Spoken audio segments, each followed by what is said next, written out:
안녕하세요 여러분, 이코노톡입니다. 오늘은 정말 흥미로우면서도 중요한 이야기를 나눠볼까 합니다. 바로 북한에 개불할 김정은 딸 김주애에 대한 이야기인데요. 최근 뉴스에서 김주애의 이름이 자주 언급되면서 혹시 이 친구가 북한의 다음 지도자가 될 수 있다는 이야기가 나오고 있습니다. 만약 김주애가 정말 북한의 후계자가 된다면 우리 한국 경제에는 어떤 변화가 생길까요? 초보자분들도 쉽게 이해할 수 있도록 딱 핵심만 짚어드리겠습니다. 자, 먼저 김주애가 누구인지부터 간단히 알아볼까요? 김주애는 북한 김정은 위원장의 딸입니다. 2022년 말부터 아버지와 함께 미사일 발사 현장 같은 중요한 자리에 나타나면서 전 세계에 이목을 끌기 시작했죠. 특히 일본 언론에서도 25년 8월 3일 기사를 통해 김주애가 자주 공개석상에 나타나는 것이 후계자 존재를 인지시키려는 작업일 수 있다고 분석하기도 했습니다. 왜 이렇게 김주애의 등장이 중요하냐고요? 북한은 김일성, 김정일, 그리고 지금의 김정은까지 3대째 권력을 세습해 왔습니다. 그런데 김정은이 아직 젊은 나이임에도 불구하고 딸을 이렇게 공개적으로 노출시키는 건 다음 세대까지 권력을 이어가겠다는 의지를 보여주는 것이 아니냐는 추측이 나오고 있는 겁니다. 게다가 여성이 최초 지도자가 되는 것은 북한 역사상 처음 있는 일이기 때문에 더욱 관심이 집중되고 있습니다.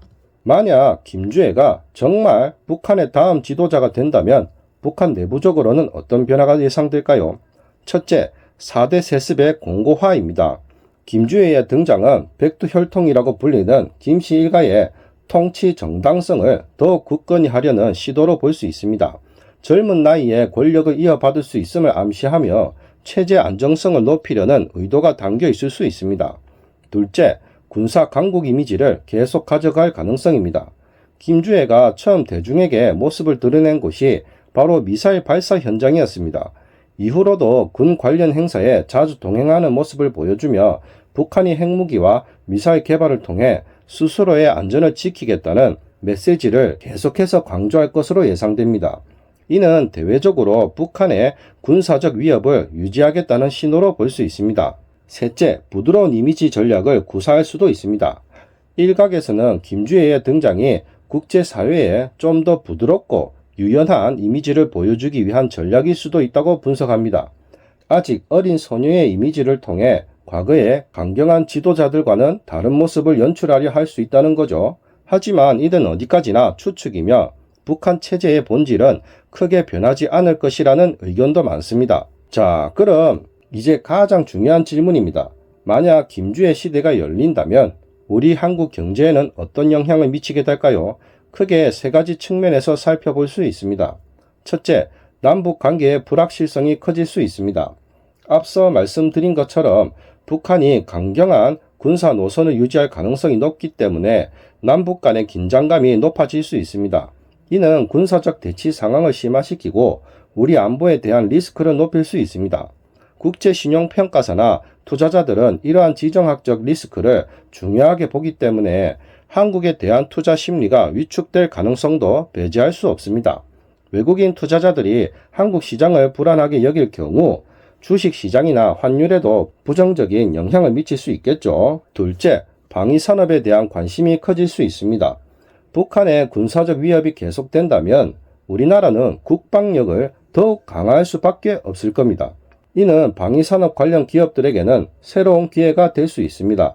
예를 들어 무기나 방위 시스템을 개발하고 생산하는 기업들의 주가가 상승하거나 관련 기술 개발에 대한 투자가 늘어날 수 있습니다. 하지만 이는 국가 예산의 상당 부분을 국방비로 지출해야 한다는 의미이기도 합니다.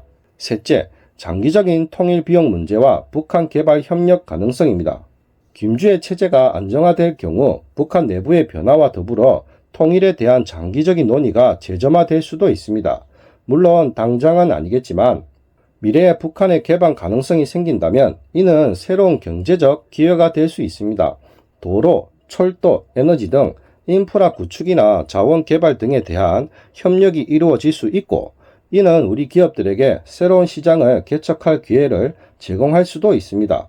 하지만 이는 매우 먼 미래의 이야기이고 당장은 불확실성이 더 크다고 볼 수 있습니다. 그렇다면 우리는 이런 상황에 어떻게 대비해야 할까요? 개인 투자자 입장에서 가장 중요한 것은 뉴스에 일희일비하지 않는 것입니다. 북한 관련 뉴스가 나올 때마다 시장이 출렁일 수 있지만 단기적인 변동성에 너무 흔들리지 말고 장기적인 관점에서 분산 투자를 유지하는 것이 중요합니다. 또한 한국 경제의 펀더멘탈, 즉 기초 체력이 튼튼하다는 점을 믿는 것도 중요합니다. 지정학적 리스크에도 불구하고 우리 경제는 다양한 산업군에서 세계적인 경쟁력을 가지고 있으니까요. 정부 차원에서는 북한의 변화를 면밀히 주시하면서 예측 불가능성에 대비한 다양한 시나리오를 마련해야 합니다. 안보를 튼튼히 하면서도 미래의 남북 협력 가능성을 염두에 둔 유연한 대북 정책을 준비해야 할 것입니다. 오늘 이렇게 김주혜의 후계자 가능성과 이것이 우리 경제에 미칠 영향에 대해 함께 알아봤습니다.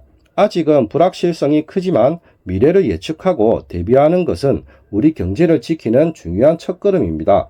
앞으로도 이런 중요한 경제 이슈들을 쉽고 재미있게 풀어드릴 테니 구독과 좋아요, 알림 설정 잊지 마세요. 다음 시간에도 더 유익한 이야기로 찾아오겠습니다. 시청해주셔서 감사합니다.